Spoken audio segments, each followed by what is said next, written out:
තස්ස භගවතෝ අරහතෝ සම්මා සම්බුද්දස්ස නමෝ තස්ස භගවතෝ අරහතෝ සම්මා සම්බුද්දස්ස නමෝ තස්ස භගවතෝ අරහතෝ සම්මා සම්බුද්දස්ස. හැම දිනාටම තෙරුවන් සරණයි. අද අභිධර්ම පාඩම් මාලාවෙහි මාතිකා මුල් කරගෙන පවත්වන දේශනා පෙළෙහි දෙවෙනි පාඩම. එදා අපි සබ්බත්තික ත්‍රිකය කියන සිත 89යි, චෛතසික 52යි, අටවිසි රූපයයි, නිර්වාණයයි කියන මේ ධර්මතාවන් විශ්වයේම අන්තර්ගත වෙන මේ නාම රූප සචේතනික අචේතනික ධර්මතාවන් ස්කන්ධ ආයතන ධාතු ආර්ය සත්‍ය කියන මේ කොටස් වලට ආදේශ කරලා ඔබට පෙන්වුවා. දැන් ඊළඟට අද තියෙන්නේ කෙලින්ම සුද්ධ බුද්ධ වචනයෙහි එන තිකමාතිකා කියන පරමාර්ථ ධර්ම සංචිත තුනේ කොටස් වලින් සැදුම්ලත් 22ක් වෙන් කරලා ගත්තොත් ඒක 3න් වැඩි වෙනවා. ත්‍රික වශයෙන් ගත්තට පස්සේ 3ක් 22ක් ත්‍රික වශයෙන් ගත්තට පස්සේ 22ක්. ඒකේ පළවෙනි පදය තමයි දැන් අපි විග්‍රහ කිරීමට ගන්නේ. මේ මාතෘකා පදත් ස්කන්ධ ආයතන ධාතු ආර්ය සත්‍ය ක්‍රමයට ආදේශ කිරීම හේවත් ස්වરૂපාර්ථ ඇහිලීම සිද්ධ වෙනවා. එතකොට අද පළවෙනි පදය කුසලත්‍රිකය කියලා හඳුන්වනවා. කුසලත්‍රිකය පද 3ක් තියෙනවා. ඒ නිසා ත්‍රික කියලා කියනවා. 1 කුසල ධම්මා, 2 අකුසල ධම්මා, 3 අව්‍යාකත ධම්මා. මේක කුසලත්‍රිකය කියලා හඳුන්වනවා. කුසල කියන පදය මුල් කොටගෙන විග්‍රහ වෙච්ච නිසා. ඉතින් වැඩිදුර විස්තර කරන්න අවශ්‍ය කරන්නේ නැහැ. කුසල ධම්මා, කුසල කියන වචනේ තේරුම පාපකේ අකුසලේ ධම්මේ සලයන්ති චලයන්ති කම්පෙන්ති විද්ධාංසෙන්ති කුසල.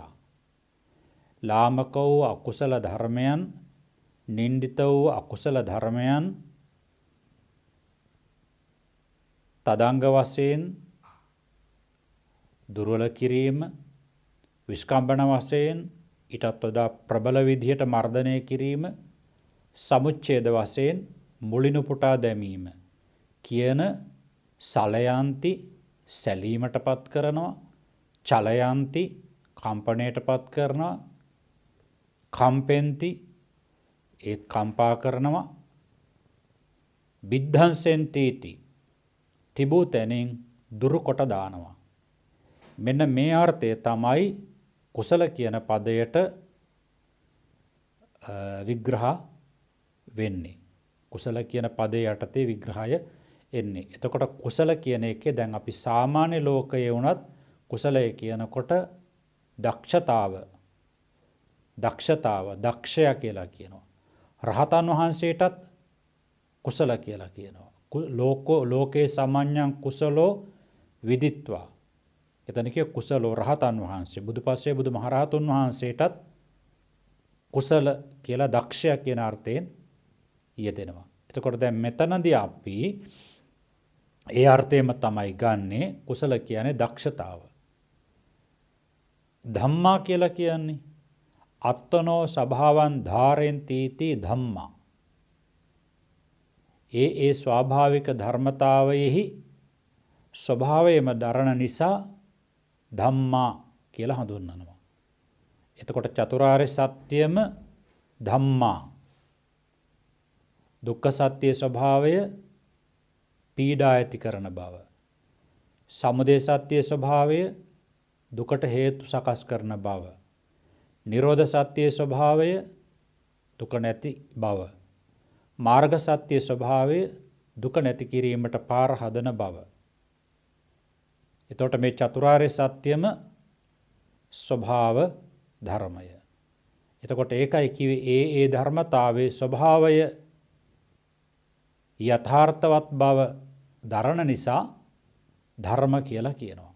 ධම්ම කියලා පාලියෙන් කියනවා. ධර්ම කියලා සංස්කෘතෙන් කියනවා. අපි ඒ දෙකම සිංහලේ ධම්ම කියලාත් පාවිච්චි කරනවා. ධර්ම කියලාත් පාවිච්චි කරනවා. එතකොට මෙතනදී අපට අවශ්‍ය කරනවා ඒ ආකාරයෙන් මේ ටික විග්‍රහයට ලක් කරන්නට අවශ්‍ය කරනවා. අපි එහෙමනම් දැන් මේ ධර්මතා ටික තේරුම් ගැනීමට උත්සාහවත් වෙමු. අපි බෝඩ් එකේ ලියලාම ඔබට ඒක තේරුම් කරන්නම්. එතකොට වඩාත් පැහැදිලි වෙන නිසා.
එතකොට අපි ඉස්සරලාම කුසල ධම්මා කියන එක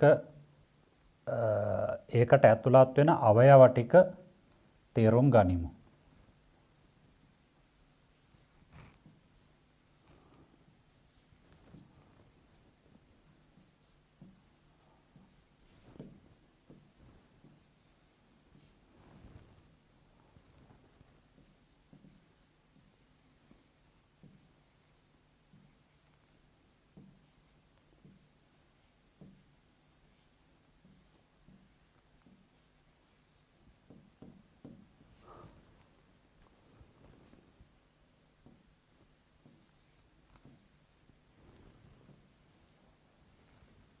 ඔන්නෝම හදාගන්න මේක මමම හදාගත්තු එකක් මේ විදිහට.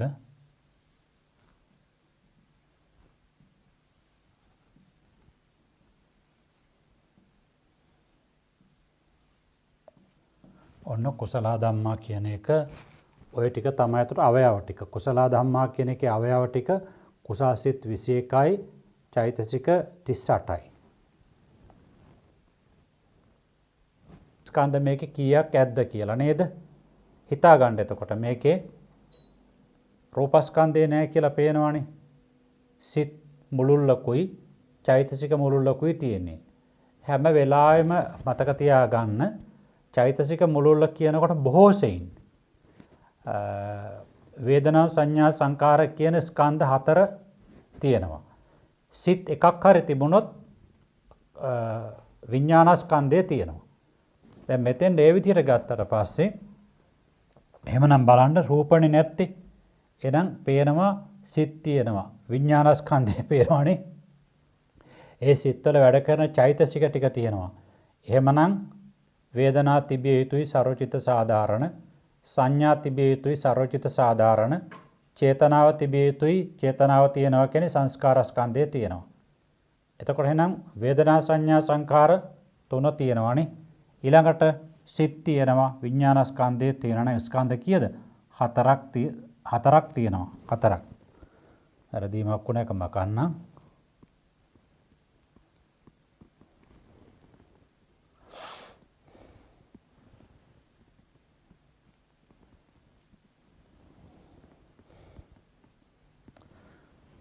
හතරක් තියෙනවා.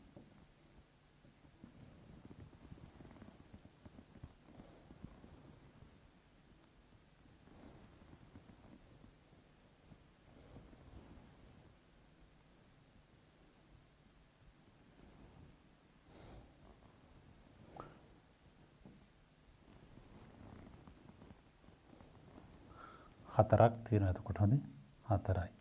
ආයතන වශයෙන් බලන්න. ඊටාම ලේසි. සිත් ටික මන ආයතනය චෛතසික ඔක්කොම ඇතුළත් වෙන ධම්මායතනට ආයතන 2යි එකත් පැහැදිලි. ධාතු වශයෙන් බලන්න.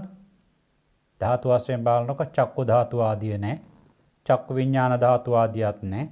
එහෙමනම් ධාතු වශයෙන් ගත්තට පස්සෙත් මනෝ විඥාන ධාතුවයි ධම්මද චෛතසික කොහොමද ධම්ම ධාතුවට සියල්ලම. එහෙමනම් මෙතන චෛතසික ගුණයක් නෙමේ 38 කියන්නේ. එහෙනම් ධාතුත් 2යි. ආර්ය සත්‍ය වශයෙන් බලන්න. ආර්ය සත්‍ය. කුසාසිත කියනකොට ලෝකෝත්තර කුසලුත් තියෙනව නේද? එතකොට එහෙනම් හිතා ගන්න පුළුවන් එහෙනම් මාර්ග සත්‍ය තියෙනවා. ලෞකික කුසලුත් පේනව නේද? එහෙනම් දුක්ඛ සත්‍යයක් තියෙනවා. එතකොට ලෞකික ලෝකෝත්තර සිත්වල වැඩ කරන චෛතසික තියෙනවා. නේද? එහෙමනම් ඒ විදිහට ගත්තට පස්සේ හිතා ගන්නට පුළුවන් සත්‍ය නැතිව මතක් කරගන්න. සමුදය සත්‍ය තියනවද? නැහැනේ. අකුසලයක් නැහැනේ මෙතන. ඊළඟට නිරෝධ සත්‍ය නිවනත් නැහැ. නේද? එහෙමනම් සත්‍ය වශයෙන් 2යි. සත්‍ය 2යි. දැන් ඔන්නෝක කල්ලාතුව දාගත්තට පස්සේ ඔබට හරි ලේසි අර අමතක වෙන්නේ නැහැ. එතකොට දැන් සමහර අපි ඔය විභාග වල ප්‍රශ්න පත්‍ර හදනකොට සමහර උදවියට ස්කන්ධ වශයෙන් ඇහුලුවාට පස්සේ දැන් යම්කිසි සිතක් දීලා අපි ස්කන්ධ ආයතන ධාතු ආර්ය සත්‍ය අහුලන්න කියලා ත්‍රික පදයක එක පදයක් හරි දුන්නොත් නැත්නම් ත්‍රිකයම දුන්නොත් එහෙම සමහර කෙනෙකුට ස්කන්ධ වශයෙන් අහුලනවා ආයතන ධාතු ආර්ය සත්‍ය වශයෙන් අහුලන්න අමතක වෙලා තියෙනවා. අන්න ඒ වගේ සමහර කෙනෙක් ස්කන්ධ ආයතන ධාතු අහුලලා තියෙනවා මේ ආර්ය සත්‍ය වශයෙන් අහුලලා නැහැ. අමතක වෙනවා. එතකොට දැන් මේක මතක මේ විදිහට දාගන්න කෙටියෙන් සටහනක් නෝට් එකක්. ස්කන්ධ 4යි ආයතන 2යි ධාතු ස්කන්ධ 4යි ආයතන 2යි ධාතු 2යි වැරදීමක් ලියවිලා තියෙන්නේ නේද? ඒක මම මොකද්ද කියලා බලනවා.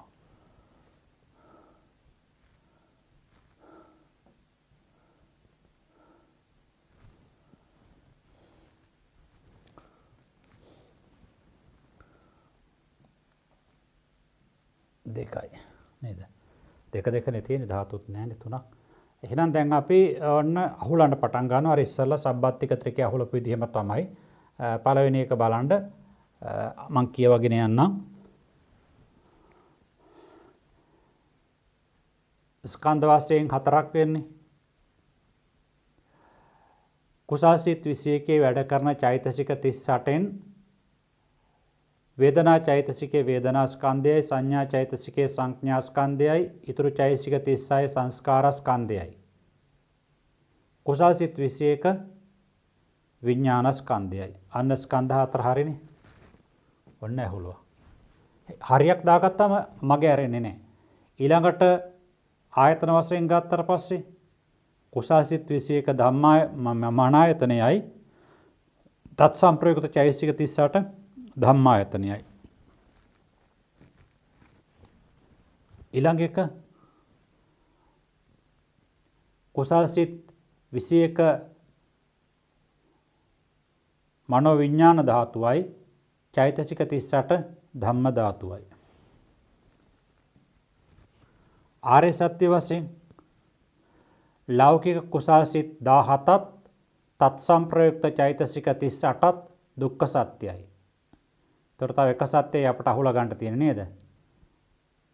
සෝවාන් මාර්ගසිතේ වැඩ කරන සම්මා දිට්ඨිය ආදී මාර්ගාංග ධර්ම 8 දෙනත් 8 දෙන එක්වරක් සත් දෙන 4 වරක්. සකෘදාගාමි මාර්ගසිතේ වැඩ කරන සම්මා දිට්ඨිය ආදී මාර්ගාංග ධර්ම 8 දෙන එක්වරක් සත් දෙන 4 වරක්. අනාගාමි මාර්ගසිතේ වැඩ කරන සම්මා දිට්ඨිය ආදී මාර්ගාංග ධර්ම 8 දෙන එක්වරක් සත් දෙන 4 වරක්.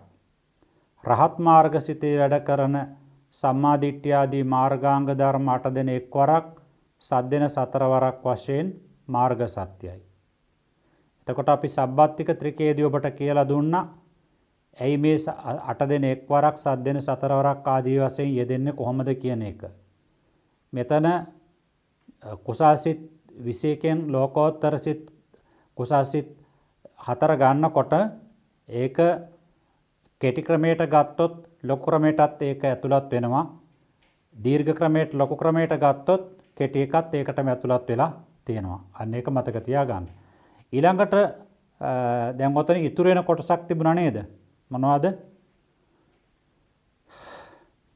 ඒ කියන ලෝකෝත්තර කුසල් සිත් 4ත් මාර්ගාංග වර්ජිත චෛතසික 28ත් නේද? 28ත් සෝවාන් ආදී මාර්ග සිත් හෙවත් කුසල් සිත් 4ත් ඒ සිත්වල වැඩ කරපු මාර්ගාංග ධර්ම 8 හැර චෛතසික 28ත් කියන මේ ටික සත්‍ය විනිර්මුක්තයි. එතකොට අපි එදත් ඔබට කියලා දුන්නා ඒකෙදි එහෙම ගන්නකොට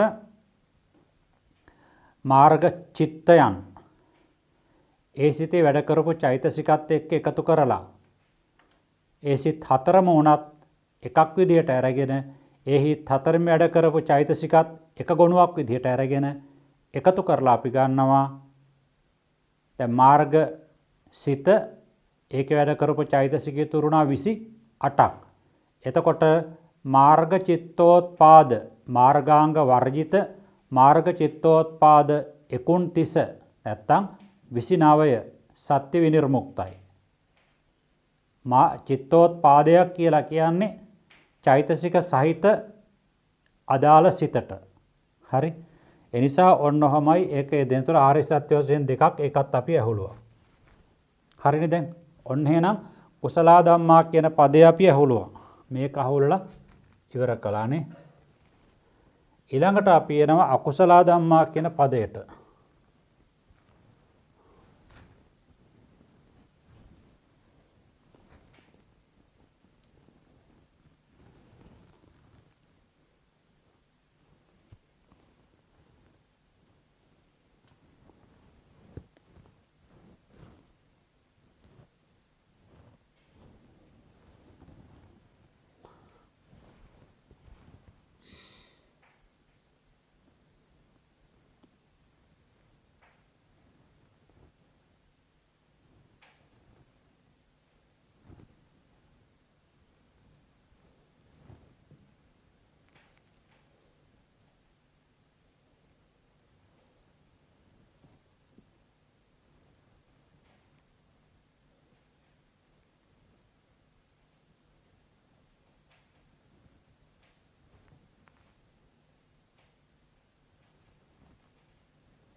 ඔන්න අකුසල ධම්මා කියන එකේ අවයව ටික.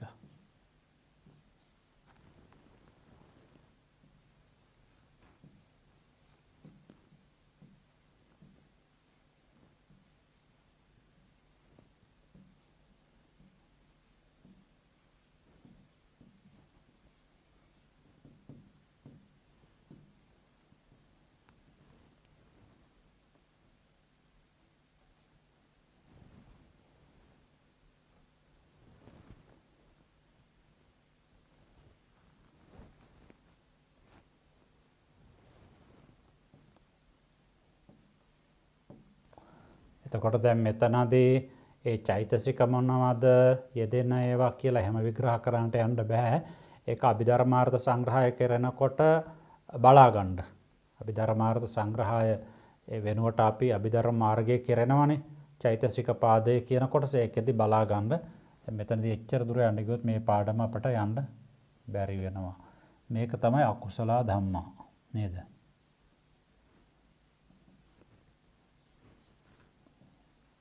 අකුසල ධම්මා. හරි. දැන් ඕකේ අපි ස්කන්ධ ආදී වශයෙන් අර විදිහට අහුලන්නට ඕනේ. ස්කන්ධ කීයද ආයතන කීයද? ඒකත් ඊටාම පහසු එකක්. හොඳේ. එතකොට මෙතනත් ඔන්න ස්කන්ධ ආයතන ධාතු ආර්ය සත්‍ය වශයෙන් බෙදා ගැනීමනේ මේ කරන්නේ. ස්කන්ධ කීයද බලන්න පැහැදිලිවම පේනවනේ. ස්කන්ධ 4ක් පේනව නේද? රූපස්කන්ධ විතර නැත්තේ නේද? ස්කන්ධ 4යි එතකොට. ස්කන්ධ 4යි. රූපස්කන්ධය නැහැනේ. චිත්තචෛතසික මුලුල්ලක් නේ තියෙන්නේ. ආයතන වශයෙන් ගත්තට පස්සේ පේනවනේ දෙකයි තියෙන්නේ. රූප එකක්වත් නැහැ. රූප තිබුණොත් මේ ආයතන වැඩි වෙන්නේ. ධාතු වශයෙන් ගත්තට පස්සෙත් චක්කු විඥාන ආදී ඒවා ඒසිට නැති නිසා ධාතු දෙකයි තියෙන්නේ. ආර්ය සත්‍ය වශයෙන් ගත්තට පස්සේ බලන්න. ආර්ය සත්‍ය වශයෙන් ගත්තට පස්සේ දෙකක් තමයි පේන්නේ නේද? දෙකක් පේනවා. දෙකක් පේනවා. දැන් විග්‍රහ කර ගන්න ඕන. මේක ලේසි අරක තරම්වත් අමාරු නැහැ. මුල් පදේ තරම් අමාරු නැහැ. බලන්න අකුසාසිත 12 පැහැදිලිනේ. තත් සම්ප්‍රයුක්ත චෛතසික 27. ඒ කියන්නේ අනි සමාන 13යි අකුසල චෛතසික 14යිනේ 27ක් බවට පත් වෙන්නේ. ඒ ටික තමයි ඔය අකුසල ධම්මා කියන පදයට ඇතුළත් වෙන අකුසල කියන අදක්ෂනේ. අදක්ෂ ධර්ම නේද? රාගය, ద్వේෂය, මෝහය වැඩෙන කටයුතු කවුරුත් අනුමත කරන්නේ නැහනේ. ප්‍රාණඝාත ආදී, මුසාවාද ආදී ඒවා අකුසල ධර්ම, දුර්වල ධර්ම, නොමනා ධර්ම, නොපනත් ධර්ම, අයහපත් ධර්ම. ඒ විදිහටයි යෙදෙන්නේ. අකුසල ධම්මා කියනකොට අපි ස්කන්ධ වශයෙන් මෙහෙම බෙදා ගනිමු. චෛතසික 27 අතුරින් වේදනා චෛතසිකේ වේදනා ස්කන්ධයයි, සංඥා චෛතසිකේ සංඥා ස්කන්ධයයි, ඊතුරු චෛතසික 25 සංස්කාර ස්කන්ධයයි, අකුසල සිත් 12 විඥාන ස්කන්ධයයි. හරි? ආයතන වශයෙන්ුත් හරි ලේසි. අකුසල සිත් 12 මන ආයතනයයි, චෛතසික 27 ධම්මායතනයයි. ධාතු වශයෙන්ුත් ලේසි. අකුසල සිත් 12 මනෝ විඥාන ධාතුවයි, චෛතසික 27 ධම්ම ධාතුවයි. ආර්ය සත්‍ය වශයෙන්ුත් හරි ලේසි. අකුසල සිත් 12ත් තත් සම්ප්‍රයුක්ත ලෝභයේ හැර චෛතසික 26ත් දුක්ඛ සත්‍යයි, ලෝභය සමුදය සත්‍යයි. සත්‍ය දෙකයි. බලන්න කොච්චර ලේසිද කියලා. ඉතින් ඔය මට කියන්න තිනවා ලේසි ඒවාගේ හොඳට ප්‍රගුණ කරගන්න ක්‍රමය. එතකොට අපි අමාරු සංකීර්ණේවට යනකොට ඒ ක්‍රමයට අමතරව එකතු වෙන ටිකට පමණනේ ඔබේ අවධානය යොමු කරන්න තියෙන්නේ. අන්න ඒකයි. දැන් මේ විදිහට අහුලනකොට දැන් බලන්න ඔබට චෛතසික 27 අතුරින් වේදනා චෛතසික වේදනා ස්කන්ධයයි, සංඥා චෛතසිකේ සංඥා ස්කන්ධයයි, ඊතුරු චෛතසික 25 සංස්කාර ස්කන්ධයයි. අපි කියනකො යම් පරමාර්ථ ධර්මයක චෛතසික 46ක් වගේ ආවා කියලා හිතා ගන්නකො. එතකොට මොකද වෙන්නේ?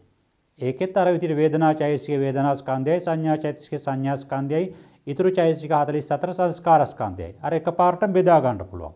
ඒ ණය ක්‍රමයේ හදා ගන්න. හරි? ඔන්න එහෙනම් ඒකත් හරි නේද? මේකත් අපි ඕන නිමා කළා. ස්කන්ධ ආයතන ධාතු ආර්ය සත්‍ය වශයෙන් අපි ඇහුලුවා. නේද? ඊළඟ පදයට අපි එන්නයි ලෑස්ති වෙන්නේ.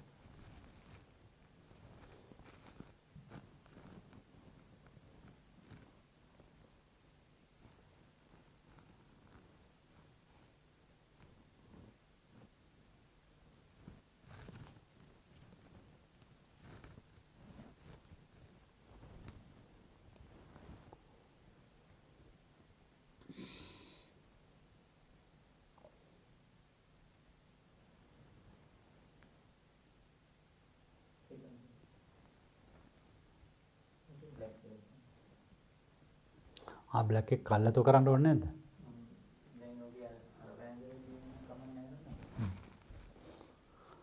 එතකොට අපට ඊළඟට අපි එන්නේ කොහකටද? අව්‍යාකත ධම්මා කියන තුන්වෙනි පදෙට නේද?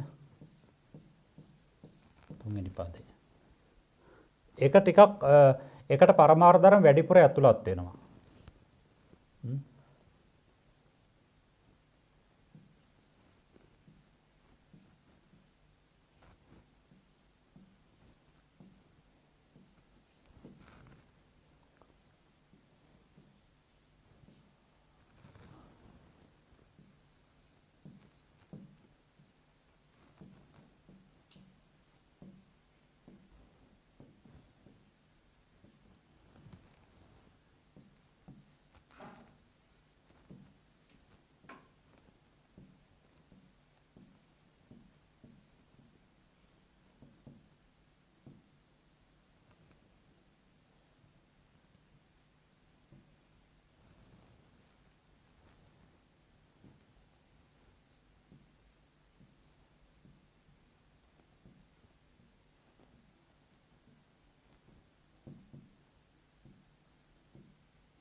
දැන් මූලික දැනුම තියන අයට නම් ඒක ප්‍රච්චර ප්‍රශ්නයක් නැහැ. අර අලුතෙන් එකතු වෙන කෙනෙකුට මං කියන විදිය මතක තියාගෙන ඒක පොතේ තියෙන කාරණාත් එක්කලා නියන කීප වතාවක් ගලපලා බලන්න. එතකොට අමාරු වෙන්නේ නැහැ. දැන් එකපාරටම බලන රූප 28 තියෙනවානේ. එහෙනම් රූපස්කන්ධය තියෙනවා. ඊළඟට බලන්න වේදනාස්කන්ධය චෛතසික 38ක් ගැන කතා තියෙනවා නේද? එහෙනම් ඒකේ වේදනා චෛතසිකයත් එහෙනම් තියෙනවා. එහෙනම් වේදනාස්කන්ධය තියෙනවා. සංඥා චෛතසිකයක් තියෙනවා. එහෙනම් සංඥා ස්කන්ධයක් තියෙනවා. චෛතසික එතකොට 36ක් ඉතුරු වෙනවා. ඒ ටික ඇතුළත් වෙන්නේ සංස්කාර ස්කන්ධයට. නේද? සංස්කාර ස්කන්ධයට ඇතුළත් වෙන්නේ. එතකොට සිත් තියෙනවා නේද? 56ක්. එහෙනම් ඒක විඥාන ස්කන්ධය. එතකොට නිර්වාණය තියෙනවා. නිර්වාණයත් එතකොට ඇතුළත් වෙනවද? ස්කන්ධ වශයෙන් ඇතුළත් වෙන්නේ නැහැ නේද? නිර්වාණය ස්කන්ධ වලට යන්නේ. එතකොට රූපස්කන්ධයට ඇතුළත් වෙන්නේ රූප 28, වේදනාස්කන්ධයට වේදනා චෛතසිකය, සංඥාස්කන්ධයට සංඥා චෛතසිකය, සංස්කාරස්කන්ධයට ඊතුරු චෛතසික 36, විඥානස්කන්ධයට විපාක සිත් 36යි, ක්‍රියා සිත් 20යි කියන 56. හරිනේ? නිර්වාණය ස්කන්ධ විනිර්මුක්තයි. එහෙනම් ස්කන්ධ පහම තියෙනවා. ඔන්න අපි දාගන්න ස්කන්ධ පහම තියෙනවා. ස්කන්ධ පහම තියෙනවා නේද? ස්කන්ධ පහම තියෙනවා. එහෙම දාගන්න එක ලේසි. මේක මට කවුරුත් උගන්වපු ක්‍රමයක් නෙවෙයි. මම එහෙම දාගෙන කරපුවම ලේසි. අමතක වීමක් වෙන්නේ නැහැ. පැකිලීමක් වෙන්නේ නැහැ. අතපසු වීමක් වෙන්නේ නැහැ. ඊළඟට අපි ආයතන වශයෙන් අහුල ගන්න යන්නට ඕනේ නේද? ආයතන වශයෙන්. ආයතන බලන්න කීයක් තියෙද කියලා. රූප තියෙන නිසා චක්ෂු ප්‍රසාදයේ තියෙනවා. ඒ කියන්නේ චක්කායතනේ තියෙනවා. සෝත ප්‍රසාදයේ තියෙනවා. එහෙනම් සෝතායතනේ තියෙනවා. ගාහන ප්‍රසාදයේ තියෙනවා. ගාහනායතනේ තියෙනවා. જીවහා ප්‍රසාද රූපේ තියෙනවා. જીවහායතනේ තියෙනවා. කාය ප්‍රසාද රූපේ තියෙනවා. කායායතනේ තියෙනවා. ඊළඟට වර්ණ රූපේ තියෙනවා. රූපායතනේ තියෙනවා. සද්ද රූපය සද්දායතනේ, ගන්ධ රූපය ගන්ධායතනේ, රස රූපය රසායතනේ, පඨවි තේජෝ වායෝ තියෙනවා 28 රූපය ඇතුලේ. ඒක පොට්ටබ්බායතනේ. ආයතන 12ක් අපි හොලා ගත්තා. ඊළඟට බලන්න මන ආයතනේ තියද කියලා. සිත් 36කුයි 20කුයි තියෙනවා. ඒ සිත් 56ම මන ආයතනේ. බලන්න ධම්මායතනේ තියෙනද කියලා. චෛතසික 38ම ධම්මායතනයේට 28 රූපයෙන් අර ඉස්සරලා ගත්තු රූප ටික අයින් වුණාට පස්සේ අර සුකුම රූප 16 කියන එක ඉතුරු වෙනවා. සුකුම රූප 16 ඇතුළත් වෙන්නේ ධම්මායතනයේට. ඊළඟට නිර්වාණයත් ඇතුළත් වෙන්නේ ධර්මායතනයේට. දැන් ධම්මායතනයේට. එතකොට ඔබට හැකියාව තියෙන්නට ඕනේ 28 රූපේ අර ඕලාරික රූප ටික ගියාට පස්සේ චක්කුසෝත ගාන ජීවා කාය රූප ශබ්ද ගන්ධ රස පඨවි තේජෝ වායෝ. එතන 12ක් නේ රූප. චක්කු සෝත ගාන ජීවා කාය රූප ශබ්ද ගන්ධ රස පඨවි තේජෝ වායෝ. පොට්ටබ්බ කියනකොට රූප තුනක එකතුවක්නේ. එතකොට ඒ රූප 12යි 28න්. ඉතුරු වෙන්නේ 16යි. 16 අහුල ගැනීමේ හැකියාව තියෙන්නට ඕනේ. ආපෝ ධාතු රූපය, ආකාශ රූපය, ආහාර රූපය, ඉත්ත්‍ේන්ද්‍රිය රූපය, පුරුෂේන්ද්‍රිය රූපය. හරිනේ? ඒ විදිහට හදාගන්න. ඊළඟට ජීවිතේන්ද්‍රිය රූපය, හෘදේ වස්තු රූපය, කාය විඤ්ඤාති, වචී විඤ්ඤාති, ලහුතා, මුදුතා, කම්මඤ්ඤතා, උපචය, සන්තති, ජරතා, අනිච්චතා. මම ඔබට ඔය ඉස්සෙල්ලත් ඔක අහුලනකොට කීවා ලේසි ක්‍රමයක් තමා හදාගන්න. ඒ කියන්නේ දැන් අයන්නෙන් එන ටික ඉස්සෙල්ලම ගන්නකො. ආපෝ ධාතු රූපය, ආහාර රූපය, ආකාශ රූපය. හරි ලේසියිනේ. ඊළඟට අපි එනවා ඉච්ඡේන්ද්‍රිය, පුරුෂේන්ද්‍රිය, ජීවිතේන්ද්‍රිය, හෘදේ වස්තු රූපය. ඒවා කර්මජ රූප ටිකනේ. කර්මජ රූප 9 කියනකොට අපි ඒ ටික මුලට ගන්නවනේ. එතනදී ඒ නිසා එහෙම ගත්තා. ඊළඟට කාය විඤ්ඤාති, වචී විඤ්ඤාති, ලහුතා, මුදුතා, කම්මඤ්ඤතා, උපචය, සන්තති, ජරතා, අනිච්චතා 16 ඇවිල්ලානේ. එතකොට ඒ කියන චෛතසික 38ත් සුකුම රූප 16ත් නිර්වාණයත් ධම්මායතනයයි. එහෙනම් ආයතන 12ත් හරි නේද? ආයතන 12ම තියෙනවා එතකොට. ආයතන 12ම තියෙනවා. ධාතු වශයෙන් බලන්න කොච්චර තියෙද කියලා. චක්කු ධාතු දැන් චක්කායතනය කියපේකමනේ චක්කු ධාතු වෙන්නේ නේද? ඒ විදිහට චක්සු ප්‍රසාද රූපය චක්කු ධාතුවයි, සෝත ප්‍රසාද රූපය සෝත ධාතුවයි, ගාහන ප්‍රසාද රූපය ගාහන ධාතුවයි, જીවහා ප්‍රසාද රූපය જીවහා ධාතුවයි, කාය ප්‍රසාද රූපය කාය ධාතුවයි. ඒ වගේම රූප ධාතු, සද්ද ධාතු, ගන්ධ ධාතු, රස ධාතු, පොට්ටබ්බ ධාතු. එතකොට එහෙනම් අපි දැන් ධාතු එතකොට 10ක් අහුලා ගත්තා නේද? ධාතු 10ක් අහුලා ගත්තා. එතකොට තව අපිට තියෙන්නේ ධාතු 8යි අහුලා ගන්නට. ඒ 8 අහුලනකොට අපි යනවා බලන්න චක්කු විඥාන සිත්තියද කියලා. තියෙනවා නේද? විපාක සිත් 36ම තියෙනකොට ඒක තුළ චක්කු විඥාන සිත් තියෙනවා. චක්කු විඥාන සිත් දෙක චක්කු විඥාන ධාතුවයි, සෝත විඥාන සිත් දෙක සෝත විඥාන ධාතුවයි, ගාහන විඥාන සිත් දෙක ගාහන විඥාන ධාතුවයි, જીවහා විඥාන සිත් දෙක જીවහා විඥාන ධාතුවයි, කාය විඥාන සිත් දෙක කාය විඥාන ධාතුවයි, පංචද්වාරා වර්ජනයයි සම්පටිච්ඡන දෙකයි, මනෝ ධාතුවයි. එතකොට දැන් අපි 17ක් 16ක් අහුලා ගත්තා නේද? 16ක් අහුලා ගත්තා. චක්කු විඥාන ආදී 5යි මනෝ ධාතුවයි. මුලින් රූප ටික නියෝජනය කරන එතන 10යි. එතකොට අපි 16ක් දැන් ඔන්න ඇහුලුවා. ඊළඟට අපට ධාතු තියෙන්නේ තව 2යිනේ. තව ධාතු 2යි තියෙන්නේ. ඒ දෙක කොහොමද අහුලා ගන්නෙ? බලන්න. ඊතුරුනේ දෙක මොකක්ද? මනෝ විඥාන ධාතුවයි ධම්ම ධාතුවයි නේද? එතකොට බලන්න මනෝ විඥාන ධාතුවට ඇතුළත් වෙන සිත් ටික බලන්න. දැන් අතනින් අපට 10ක් අයින් වුණානේ විපාකවලින් නේද? එතකොට 36 26ක් බවට පත් වෙනවා. ඇයි ඒකේ තව සම්පටිච්ඡන දෙකත් අයින් වුණානේ? එතකොට 24යි. ඒ සිත් 24යි. ක්‍රියාසිත වලින් අයින් වුණේ 1යි පංචද්වාරා වර්ජනේ. එතකොට 24යි මෙතන 43යි නේද? 24යි 19යි 43යිනේ. ඒ 43 මනෝ විඥාන ධාතුවයි. මනෝ විඥාන ධාතුවයි. ඊළඟට චෛතසික 38ත් සුකුම රූප 16ත් නිර්වාණයත් ධම්ම ධාතුවයි. එහෙනම් ඒ ටිකක් තියෙනවානේ. එහෙනම් ධාතුත් එහෙනම් 18ම තියෙනවා. ධාතුත් 18ම තියෙනවා. එකක්වත් අඩුුන්නේ නැහනේ. චක්කු ආදී පහම තිබුණා, රූප ආදී පහම තිබුණා, චක්කු විඥාන ධාතු ඒ පහම තිබුණා 15යි, මනෝ ධාතුව තිබුණා 16යි, ඊළඟට මනෝ විඥාන ධාතුව තිබුණා, ධම්ම ධාතුව තිබුණා 18ම තිබුණා. නේද? ඊළඟට ආර්ය සත්‍ය වශයෙන් අහුලන්නට ඕනේ. ආර්ය සත්‍ය වශයෙන්. ආර්ය සත්‍ය වශයෙන්. ඒක කොහොමද ගන්නෙ? ලෞකික විපාකසිත 32ත් ක්‍රියාසිත 20ත් තත්සම්ප්‍රයුක්ත චෛතසික 38ත්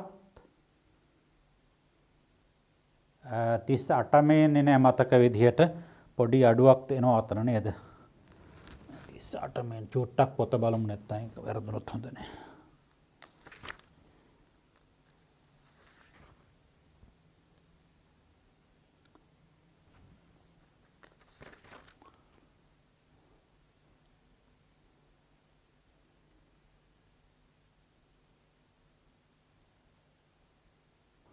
ඒක තමයි කිව්වේ. ඒතර චෛතසික 35ත් ඒකේ වැඩ කරන චෛතසික 35ත් දුක්ඛ සත්‍ය.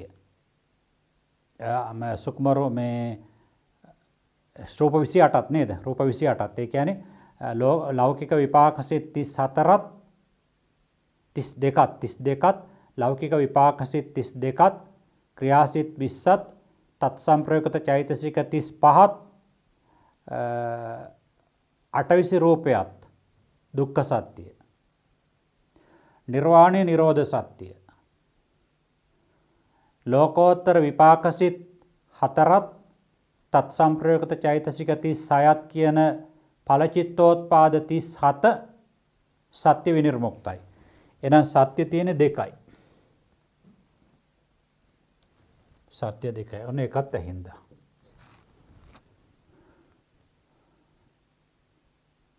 ඊළඟට ඔය ත්‍රික පිළිබඳව තව පොඩි විග්‍රහයක් තියෙනවා. දැන් මේක හොඳට මතක තියාගන්න. මේවා නැතුව නම් යන්නට බෑ ඉස්සරහට. එතකොට මේ අව්‍යාකතා ධම්මා කියන එකේ ස්කන්ධ 5යි, ආයතන 12යි, ධාතු 18යි, ආර්ය සත්‍ය 2යි. එහෙම තමයි ඒක යෙදෙන්නේ. එතකොට මේ වගේ තියෙනවා තව විශේෂ කාරණයක් මතක් කරලා දෙන්න.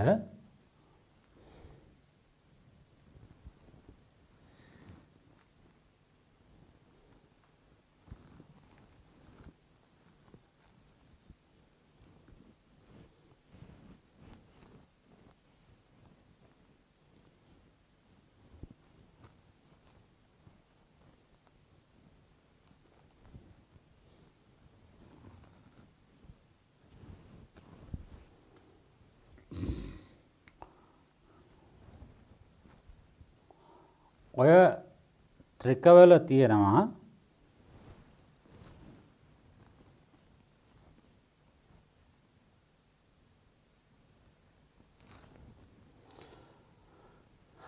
සප්‍රදේශ ත්‍රික, නිප්‍රදේශ ත්‍රික කියලා එකක්. ආදිලබ්ධ ත්‍රික, සර්වලබ්ධ ත්‍රික කියලා. එහෙම ගත්තොත් ඔන්න තියෙනවා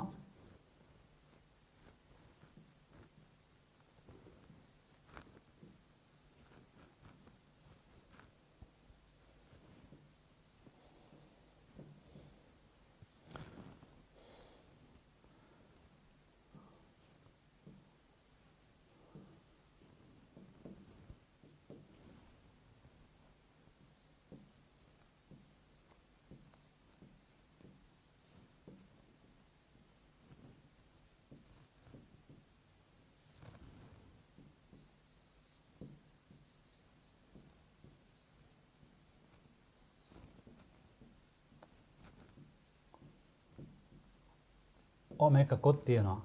ආදිලබ්ධ ත්‍රික කියන්නේ දැන් පද තුනක් එනකොට දැන් මේකේ පද තුනක් තියෙන්නේ මේ කුසල ධම්ම, අකුසල ධම්ම, අභ්‍යාකතා ධම්ම කියලා. එතකොට මේකට කියන්නේ ආදිලබ්ධ ත්‍රිකයක්. මොකද හේතුව? ආදි කියන්නේ මුලනේ, ලබ්ධ කියන්නේ ලබන ලදනේ, ත්‍රික කියන්නේ තුනේ කොටස. මුල් පදය අනුව ලබන ලද නම තියෙනවා නම් ඒකට කියනවා ආදිලබ්ධ ත්‍රිකය. දැන් මේකේ මුල් පදය සලකලානේ මේ නම ලැබිලා තියෙන්නේ නේද? කුසල ධම්මා. යටින් අකුසලොත් තියෙනවා, අව්‍යාකෘතත් තියෙනවා. හැබැයි මේකට කියන්නේ කුසල ත්‍රිකය කියලා. මේකට කියන්නේ කුසල ත්‍රිකය කියලා. මේකට කියන්නේ කුසල ත්‍රිකය. මේකට කියන්නේ කුසල ත්‍රිකය කියලා. මේ පළවෙනි පදයට කියන්නේ කුසල ත්‍රිකය. එතකොට මෙන්න මේ කියන පළවෙනි පදය අනුවනේ මේ තියෙන කුසල කියන පදය අනුවනේ මේ නම ලැබිලා තියෙන්නේ. තුනම සලකලා නැහැනේ. යටින් අකුසලොත් තියෙනවනේ. අව්‍යාකෘතත් තියෙනවනේ. එතකොට මෙන්න මේක ආදිලබ්ධ ත්‍රිකයක්. සර්වලබ්ධ ත්‍රික කියලා කියන්නේ දැන් පද තුනටම පොදුවේ බලලා නම් නම ලැබිලා තියෙන්නේ. පද තුන පිළිබඳවම සලකලා නම් සැලකීම දක්වලා නම් නම ලැබිලා තියෙන ඒවට කියනවා සර්වලබ්ධ ත්‍රික කියලා. ඒ කියන්නේ සුඛාය වේදනාය සම්පයුත්තා ධම්මා, දුක්ඛාය වේදනාය සම්පයුත්තා ධම්මා, අදුක්ඛම සුඛාය වේදනාය සම්පයුත්තා ධම්මා කියනවා. දැන් එතන වේදනා කියන පදය තුනටම අදාළයිනේ. අන්න එතකොට කියනවා ඒවට කියනවා සර්වලබ්ධ ත්‍රික. සර්වලබ්ධ ත්‍රික. පද සියල්ලටම අනුව තමයි ඒ ත්‍රිකයට නම ලැබිලා තියෙන්නේ. ඊළඟ එක තියෙනවා සප්‍රදේශ ත්‍රික, නිප්‍රදේශ ත්‍රික. සප්‍රදේශ ත්‍රික කියලා කියන්නේ පරමාර්ථ ධර්ම සිත් 89යි, චෛසික 52යි, අටවිසි රූපයයි, නිර්වාණයයි කියන පරමාර්ථ ධර්ම සියල්ලම යම් ත්‍රිකයකට ඇතුළත් වෙලා තියෙනවා නම් ඒවට කියන්නේ නිප්‍රදේශ ත්‍රික. නිප්‍රදේශ කියන්නේ ප්‍රදේශ කියන්නේ කොටසක්නේ නේද? ප්‍රදේශ කියන්නේ කොටසක්. ඒතර කොටසක් ඇතුළත් වෙලා කොටසක්වත් අයින් වෙලා නැත්තම් සියලු පරමාර්ථ ධර්ම ඇතුළත් වෙනවා නම් ඒවට නිප්‍රදේශ, ඉතිරියක් නැතුවම දේශනා කරපු පරමාර්ථ ධර්ම සියල්ලම ඇතුළත් වෙන කියනවා ත්‍රිකයක්. ඒතර සප්‍රදේශ ත්‍රික කියන්නේ කොටසක් අඩුයි තව. දැන් මෙන්න මේක ගත්තොත් මේක මොන පදයක්ද? මේක ආදිලබ්ධයි, මේක නිප්‍රදේශයි. ඇයි ඒ? පරමාර්ථ ධර්ම සියල්ලම ඇතුළත් වෙනවා. එතකොට අපි වේදනා ත්‍රිකය එහෙම ගත්තොත් එහෙම සුඛාය වේදනාය සම්පයුත්තා ධම්මා දුක්ඛාය වේදනාය සම්පයුත්තා ධම්මා අදුක්ඛම සුඛාය වේදනාය සම්පයුත්තා ධම්මා කියනකොට ඒකෙන් අයින් වෙනවා කොටස් මොනවද? රූප අයින් වෙනවා, නිවන අයින් වෙනවා, වේදනා චෛතසිකය අයින් වෙනවා. ඒවට කියනවා සප්‍රදේශය. කියන්නේ කොටසක් තව තියෙනවා එකතු කරන්න. කොටසක් අඩුයි. ආන්න ඒකත් මතක තියාගන්න. ඔය ත්‍රිකවල ඊළඟට දුක මාතිකාවලට යනකොට ඒ වගේ මෙන්න මේ කියන ආදිලබ්ධ, සර්වලබ්ධ, සප්‍රදේශ, නිප්‍රදේශ කියන මෙන්න මේ වගේ විශේෂ කාරණාත් තියෙනවා. විශේෂ කාරණා තියෙනවා. ඔනෝක තමයි එතකොට අපි එහෙනම් දැන් කුසලත්‍රිකය කියලා ඉවර කළා. කුසලත්‍රිකය ඉවර කළා. එතකොට ඒව හොඳට මතක තියාගන්න. කුසලත්‍රිකය අපි හමාර කළා.